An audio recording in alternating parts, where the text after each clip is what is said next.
Akit ng ating Panginoong Yesukristo ayon kay San Juan. Noong panahong iyon, umalis si Jesus kasama ang kanyang mga alagad. Pumunta sila sa ibayo ng Batis Cedron at pumasok sa isang halamanan doon. Ang lugar na ito'y alam ni Judas na nagkanulo sa kanya, sapagkat madalas magpunta roon si Jesus at ang kanyang mga alagad.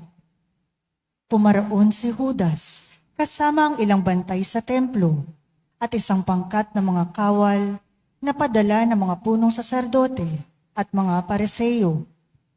May dala silang mga parol, sulo at sandata. Alam ni Jesus ang lahat ng mangyayari sa kanya, kaya't sila'y sinalubong niya at tinanong, Sino ang hinahanap ninyo? Si Jesus sa taga-Nazaret! Tugon nila. Sinabi niya, Ako si Jesus. kaharap nila si Judas na nagkanulo sa kanya. Nang sabihin ni Jesus na siya nga, napaurong sila at nabuwal sa lupa. Muli siyang nagtanong, Sino nga ba ang hinahanap ninyo? Si Jesus sa taga-Nazaret! sagot nila. Sinabi ko na sa inyong ako si Jesus. Kung ako ang hinahanap ninyo, hayaan ninyong umalis ang mga taong ito. Wika niya. Sinabi niya ito upang matupad ang kanyang salita. Walang napahamak kahit isa sa mga ibinigay mo sa akin, Ama.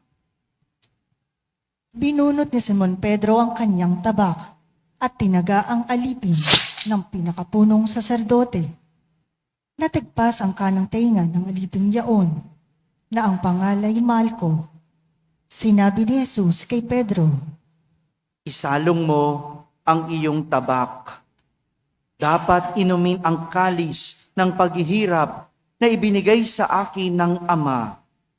si Jesus ay dinakip at ginapos ng mga bantay na Hudyo at ng pangkat ng mga kawal sa pamumuno ng kanilang kapitan.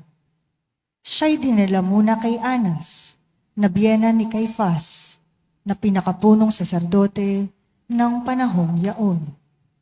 Si Caifás ang nagpayo sa mga Hudyo na mas mabuti para sa kanila na isang tao lamang ang mamatay, alang-alang sa bayan.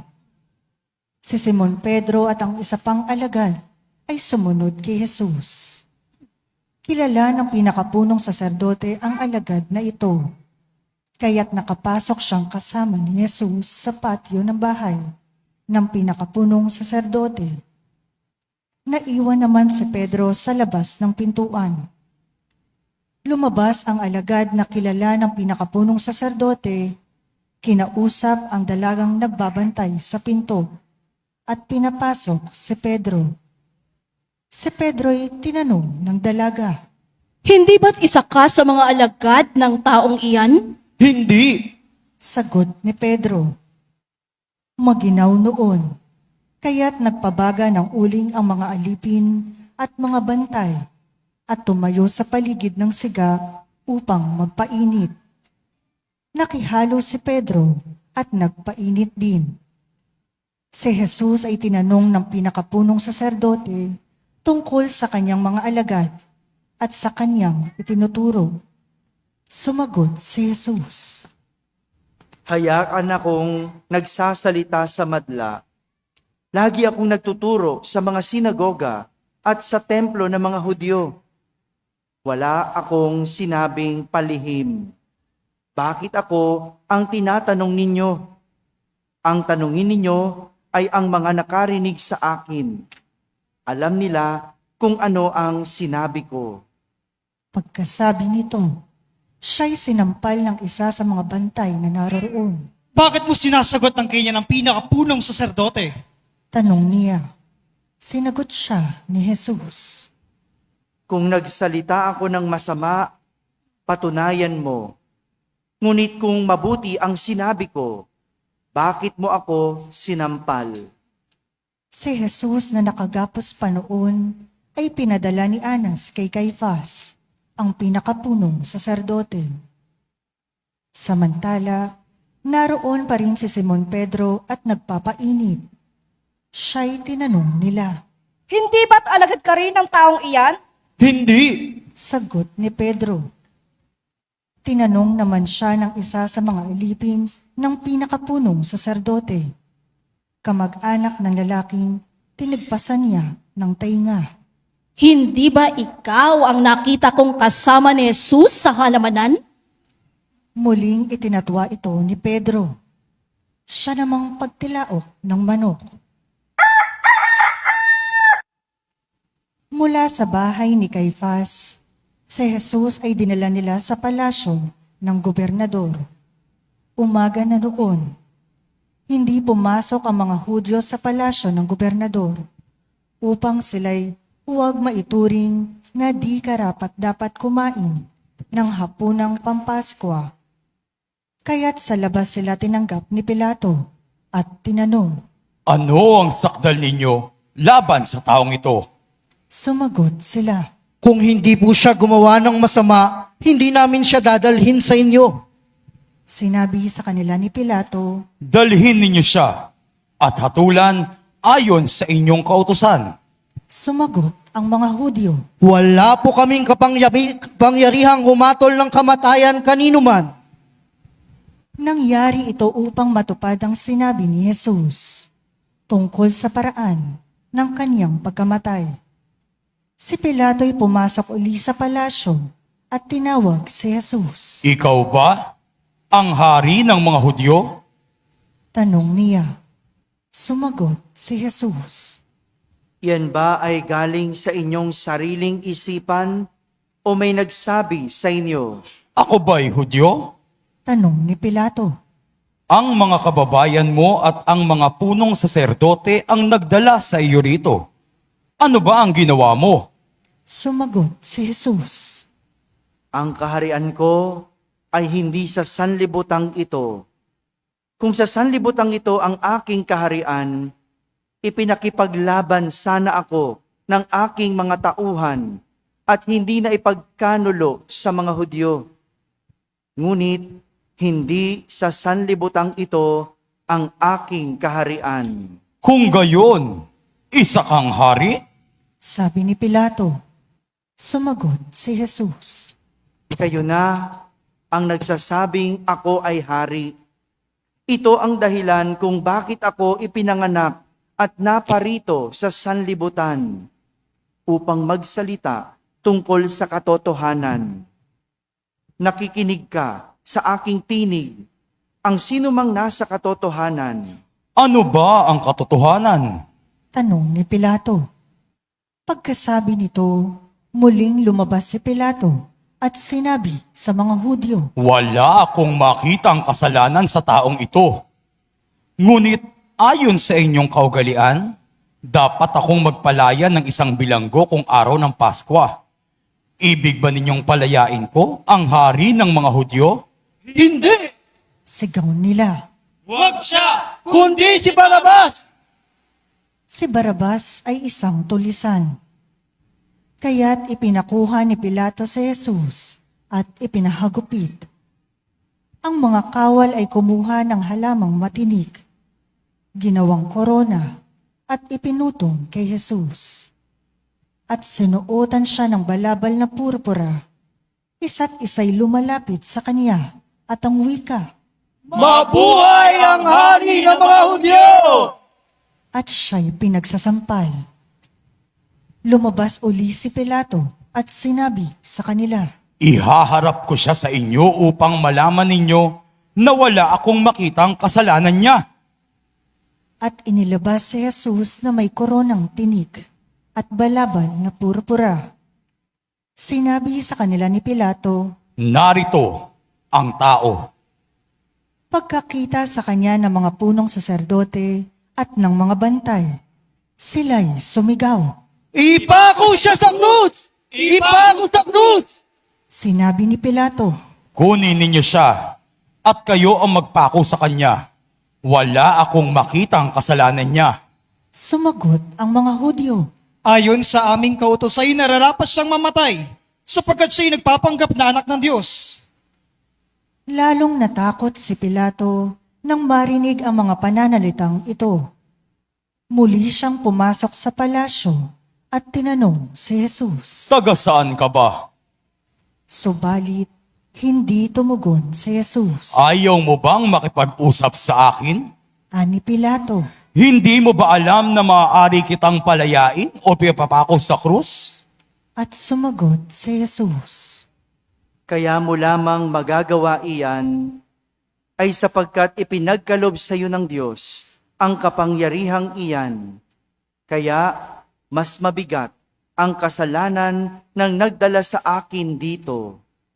Nang marinig ito ni Pilato, lalo niyang hinangad na palayain si Jesus. Ngunit nagsigawan ang mga tao. Kapag pinalaya mo ang taong iyan, hindi ka kaibigan ni Cesar. Sino mang nagpapanggap na hari ay kalaban ng Sesar? Pagkarinig ni Pilato sa pangungusap na ito, inilabas niya si Jesus. At siya'y lumuklok sa hukuman sa dakong tinatawag na ang plataporma, Gabata sa wikang Hebreo. Araw noon ng paghahanda sa Pasko at mag-iikalabindalawa na ng tanghali. Sinabi ni Pilato sa mga Hudyo, Narito ang inyong hari. sumigaw sila. Patayin siya! Patayin! Ipako sa krus! Ipapako ko ba sa krus ang inyong hari? Tanong ni Pilato. Sumagot ang mga punong saserdote. Wala kaming hari kundi ang Cesar. Kaya't si Jesus ay binigay sa kanila ni Pilato upang ipako sa krus. Kinuha nga nila si Jesus at lumabas siya na pasan ang kaniyang krus, patungo sa lugar na kung tawagi dako ng bungo, Golgota sa wikang Hebreo. Pagdating doon, siya'y ipinako sa krus, kasama ng dalawa pa, isa sa gawing kanan at isa sa kaliwa. Sumulat si Pilato ng ganitong pangungusap at ipinilagay sa krus. Si Jesus na taga Nazaret, ang hari ng mga Hudyo. Nasusulat ito sa mga wikang Hebreo, Latin at Griego, at marami sa mga Hudyo ang nakabasa nito, sapagkat malapit sa lungsod ang dakong pinagpakuan kay Jesus. Kaya't sinabi ng mga punong saserdote kay Pilato, Huwag ninyong isulat na hari ng mga Hudyo, kundi sinabi ng taong ito, ako ang hari ng mga Hudyo. sumagot si Pilato. Ang naisulat ko'y naisulat ko na.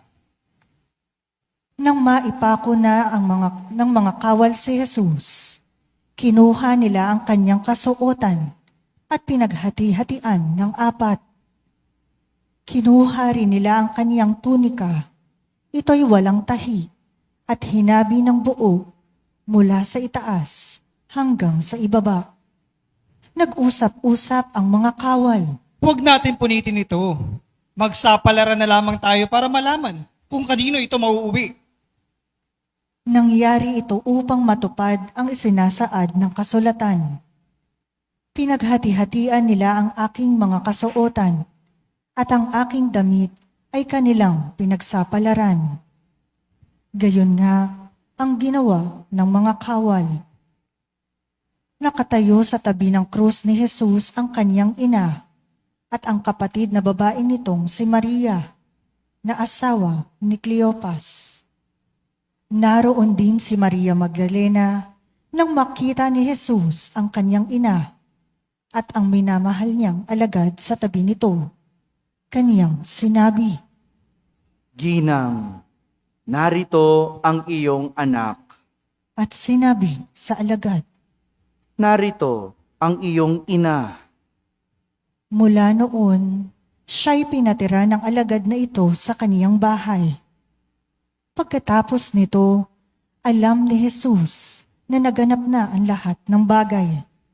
At bilang katuparan ng kasulatan, ay sinabi niya, Nauuhaw ako. may isang mangkok doon na puno ng maasim na alak. Itinubog nila rito ang espongha, ikinabit sa sanga ng isopo at idiniit sa kanyang bibig. Nang masipsip ni Jesus ang alak, ay kaniyang sinabi. Naganap na.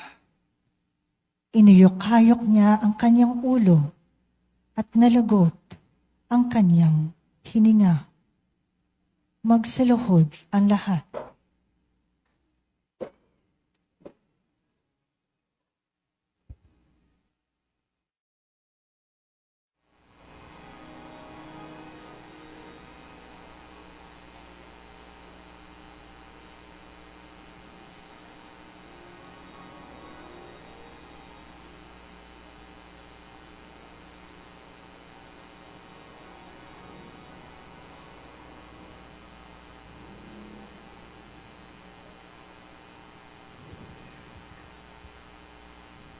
Magsi-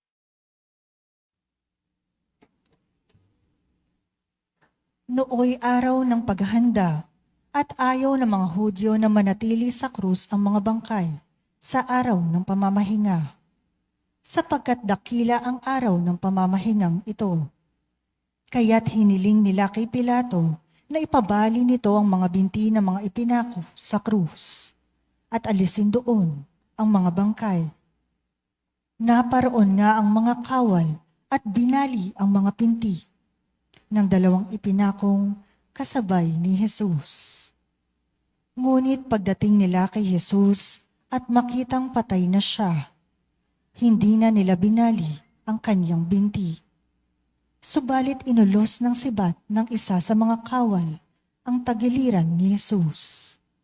At biglang dumaloy ang dugo at tubig.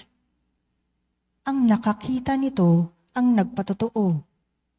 Tunay ang kanyang patotoo at alam niyang katotohanan ang sinabi niya upang kayo'y maniwala. Nangyari ang mga ito upang matupad ang sinasabi ng kasulatan. Walang mababali isa man sa kanyang mga buto. At sinabi naman ng ibang bahagi ng kasulatan, pagmamasdan nila ang kanilang inulos. Pagkatapos nito, si Jose na taga-Arimatea ay nagsadya kay Pilato upang humingi ng pahintulot na makuha ang bangkay ni Jesus. Si Jose isang alagad ni Jose, ngunit palihim nga lamang dahil sa takot sa mga Hudyo. At pinahintulutan siya ni Pilato, kaya't kinuha ni Jose ang bangkay ni Jesus. Sumama sa kanya si Nicodemo, may dalang pabango, mga 100 libra ng pinaghalong mira at alo. Siya ang nagsadya kay Jesus isang gabi. Kinuha nila ang bangkay ni Jesus at nilagyan ng pabango habang binabalot sa kayong lino, ayon sa kinaugalian ng mga Hudyo. Sa pinagpakuan kay Jesus ay may isang halamanan at dito'y may isang bagong libingang hindi pa napaglilibingan. Yamang nooy araw ng paghahanda ng mga Hudyo at dahil sa malapit naman ang libingang ito, doon nila inilibing si Jesus.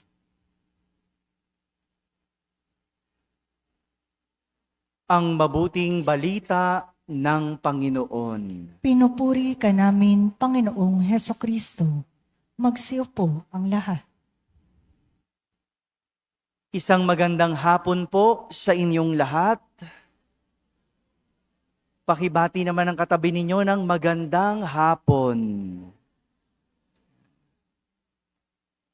Ngayong araw na ito, ipinagdiriwang natin ang pagpapakasakit ng Panginoong Hesukristo.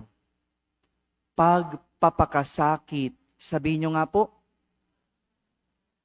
ito ang ating ipinagdiriwang, ang pagpapakasakit. Sa isang banda, kung maririnig ito, parang tila hindi magandang ipagdiwang ang paghihirap o pagpapakasakit ng iba, parang hindi katanggap-tanggap na magsaya sa pagdurusa ng iba. Kaya nga siguro nagtataka ang ibang sekta, bakit tayo nagdiriwang ng paghihirap ng iba? Bakit tayo nagdiriwang ng pagpapakasakit ni Jesus? Kung ganyan ang ating tingin sa ating pagdiriwang, malamang ang tawag sa atin mga masokista. Tama ba? Alam niyo ba yung masokista? Yung taong natutuwa sa paghihirap o naliligayahan sa sakit o pasakit ng iba. O kaya, maring ang tawag natin, sadista. Sila yung mga natutuwa kapag nahihirapan ang iba. Ikinasisiya ang paghihirap. Ngunit, hindi ito ang dahilan kung bakit tayo nagdiriwang. Hindi ito ang dahilan ng ating pagdiriwang. Hindi ang sakit o mga sakit, hindi ang hirap na pinagdaanan ni Jesus ang ating ipinagdiriwang. Mas lalong hindi ang kanyang kamatayan, kundi ang pag-ibig na siyang dahilan ng kanyang sakit, paghihirap at kamatayan. Ang pag-ibig ang dahilan ng kanyang kamatayan sa krus, ang siyang ating ipinagdiriwang. Ito po ang kwento ng pag-ibig ng Diyos sa tao. Ito ang love story ng Diyos sa tao. Pag-ibig na hinarap ang lahat ng sakit, hirap, alang-alang sa kaligtasan ng sangkatauhan. Pag-ibig na handang mamatay para sa minamahal. Pag-ibig na inakap ang krus para ang iba ay mabuhay. Ito ang pag-ibig ng Diyos sa tao. Sa ating unang pagbasa, ipinapakilala sa atin ni Propeta Isaías ang isang lingkod ng Panginoon na handang magdanas ng hirap at sakit para sa iba, kapalit ang mabuhay mula sa pagkakasala. Dagdag pa ni Propeta Isaías, siya yung lingkod na nasugatan ng dahil sa ating kasalanan, binugbog dahil sa ating kasamaan. Imagine nyo, tayo ang may kagagawan, pero iba ang nahirapan. Tayo ang may sala, pero iba ang nagdusa. Tayo ang may nagawang mali, pero iba ang nahihirapan. Ang pag-ibig na ito ay tinatawag nating sakripisyo. Sakripisyo. Sa Ingles, sacrifice. Sabihin nyo nga po, ang salitang sacrifice ay mula sa dalawang salitang Latin, sacra at facere. Sacra, ibig sabihin, sacred things, banal na mga bagay. Facere, ibig sabihin, to make or to do.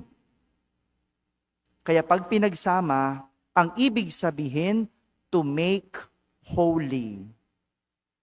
To make holy. Sacrifice, gawing banal. To make holy. Isang pag-ibig na banal, na ang dahilan ay pag-aalay at pagbibigay ng buhay para ang iba ang makinabang. Kaya nga, ang tawag natin sa araw na ito ay Biyernes Santo. Biyernes Santo, banal na Biyernes. Dahil ang araw na ito ay araw ng isang tao na gumawa ng isang banal na sakripisyo. banal na sakripisyo. Sa Ingles, ang tawag natin sa araw na ito ay Good Friday. Good kasi merong isang mabuti. Merong isang mabuti na nag-alay ng sarili. Siya yung lingkod ng Panginoon na nagsakripisyo, nag-alay ng buhay, gaya ng tinutukoy ni San Pablo sa ating ikalawang pagbasa. Siya yung walang iba kundi ang Panginoong Hesukristo. Bagamat anak ng Diyos, natutuhan niya ang kahulugan ng pagsunod sa pamamagitan ng pagtitiis. Dahil sa kanyang pagtitiis at kamatayan, ang lahat ay naligtas mula sa kasalanan. Ito po ang ipinagdiriwang natin sa araw na ito. Ang pag-ibig ng Diyos na handang mamatay para ang sangkatauhan ay mabuhay. Hindi po ito malayo sa mga karanasan natin, sa mga pinagdiriwang natin. Nalala ko po, na pagkukwentuhan namin, kapag nakikita-kita kami ng aking mga kapatid, minsan na lang kami magkita-kita dahil may mga kanya-kanyang buhay. Tuwing Pasko, pag summer, doon lang kami nagkikita-kita. At nagkukwento-kwentuhan kami. Pinagkukwentuhan namin minsan yung mga pinagdaanan namin. Kung paano kami pinalo ng aming tatay, kung paano kami pinarusahan ng aming nanay, kung paano kami humarap sa pader, kung paano kami pinagtrabaho sa aming shop. Nagkukwentuhan kami. At tuwing binabalikan namin yung mga hirap na yon, tuwing binabalikan namin yung mga karanasan na yon, nangingiti kami. Nangingiti kami kasi yun yung naghubog sa amin para maging kung sino kami ngayon. Ganon ba kayo magkwentuhan? Pinagkukwentuhan nyo ba kung paano noon nagtatricycle ka lang? Noon naglalakad ka lang? Hindi ka mag-jeep, matipid mo lang yung barya. Na anong gagawin mo? Ipang-seserox mo na lang para sa mga basahin noong kolehiyo. Noon, nung tinitingnan mo yung barya mo, binibilang mo kung saan magkakasya. Noon, pinipili mo saan ka pupunta. Noon, sa Divisoria ka lang namamasyal. Sa Divisoria ka lang namimili. Pero ngayon, may pa-abroad-abroad ka pa. Hindi ba? Pero ngayon, nakaluluwag-luwag ka na. Sa mall ka na namimili. At may tatak pa ang binibili. Napagkukwentuhan nyo ba yon? Nababalikan nyo ba yon? Nung kung paano noon, gipit na gipit. Kung paano noon kapag nag-grocery, pinipili mo ang murang bilihin. Pinipili mo ang brand ng toyo na mura. Hindi ka basta-basta kumukuha kasi kinukwenta mo sa isip mo, kasya ba ang laman ng aking bulsa? Pero ngayon, kung mag-grocery ka, kahit hindi kailangan, kinukuha mo. Kahit mamahalin, binibili mo. Kasi pinagdiriwang mo na nakaalpas ka na ngayon. Natutuwa ka kasi iba na ang iyong buhay. Nasisiyahan ka hindi dahil naghirap ka, kundi nagtagumpay ka. Maliliit na tagumpay. At ito yung pinagdiriwang natin ngayon. Kung sa mga panahon ngayon, pinipili mo pa ang iyong binibili, kung sa mga panahon ngayon, binibilang mo pa ang barya, kung sa mga panahon ngayon, naglalakad ka pa patungong eskwela, huwag kang malungkot. Huwag kang mawala ng pag-asa. Huwag kang mapanghinaan kasi isang araw, hindi ka na maglalakad. Naka-tricycle ka na. Wow. Di ba? Ganun lang naman yun. Unti-unti. Hindi ka na nagbibilang ng barya. Ang binibilang mo na, papel. O binibilang mo na, utang. O yun. Di ba? Ganun lang naman ang buhay. Sadyang may hirap. Sadyang may pasakit. Parang yung kwento ni Jesus. Yung kwento ni Jesus, hindi lang isang pasakit, maraming nagpahirap. Merong iba ng husga, merong nagmalinis. Nung bukingan na, merong tinalikuran siya. At hindi malayo sa mga buhay natin. Hindi malayo nung tayo'y naghihirap. Merong kaibigang tumalikod, merong mga kakilalang ng husga, merong mga kamag-anak na nagdagdag pasakit, merong hindi nagpautang, merong hindi naawa, merong nanakit, merong nang iwan, merong tumalikod. Pero papasanpat, iniyak mo lang lahat ng yon. Papasanpat, pinasan mo lang lahat ng yon.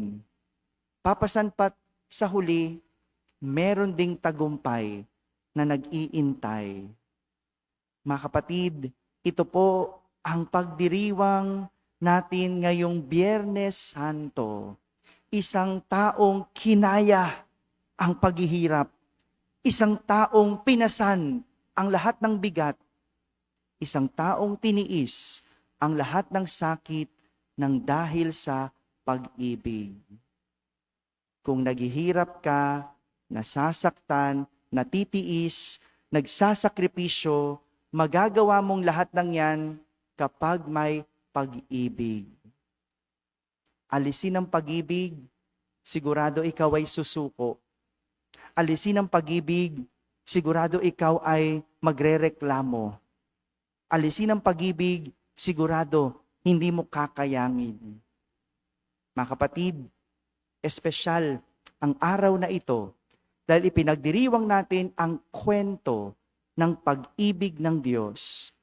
Pag-ibig na nagawang magsakripisyo.